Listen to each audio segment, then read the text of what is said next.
In the latest, we have information as the Strait of Hormuz keeps boiling. There is a claim that's coming in from officials in the United States. Reports are suggesting, and U.S. officials are saying, that there are Iranian naval mines in Hormuz, and U.S. officials have said that Iran has laid these mines in the Strait of Hormuz, and we've been getting you these reports.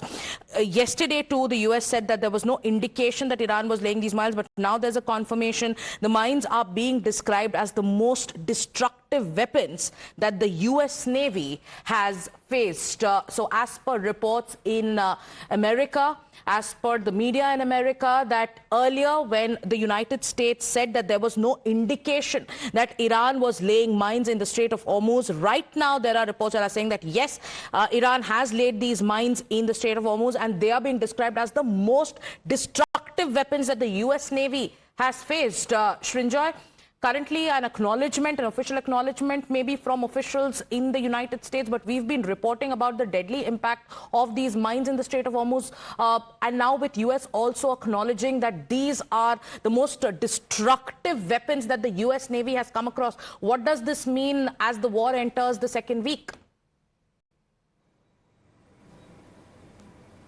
Well, naval mines are destructive. Naval mines have been used for years and years, for decades, for over a century, I think. But the important point is that they have been laid. Now, of course, there are things called minesweepers. The American Navy has lots of minesweepers, and surely that process can work in sweeping the mines. But till that process begins, and you never know which mine is left behind. Also, there can be further laying of mines by the Iranians. So this whole area becomes very worrisome. Also, mines are not the only problem. Let's not forget missiles. Anti-ship missiles can be very dangerous.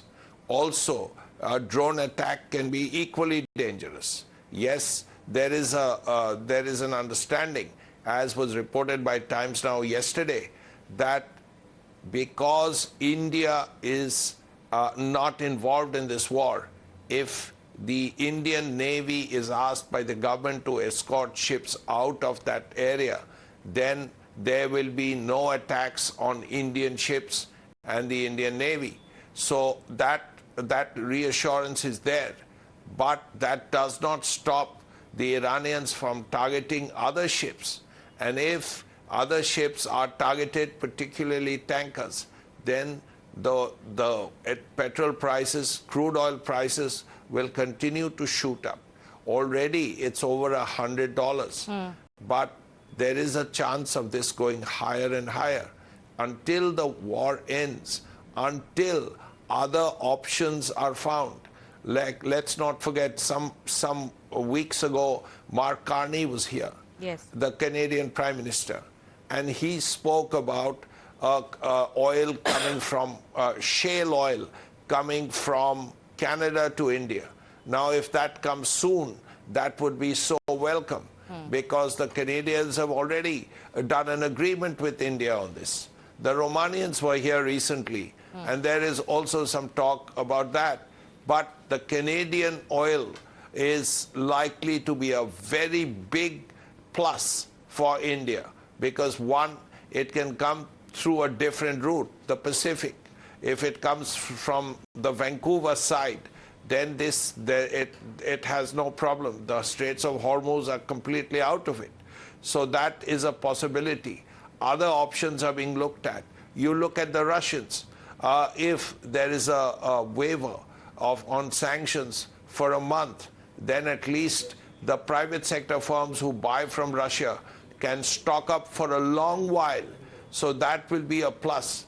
But at least for the next few days, this becomes worrisome, and India will have to ensure that petrol prices stay at a level and then not shoot up, because it will hurt the economy, it will hurt the people of India if petrol prices shoot up.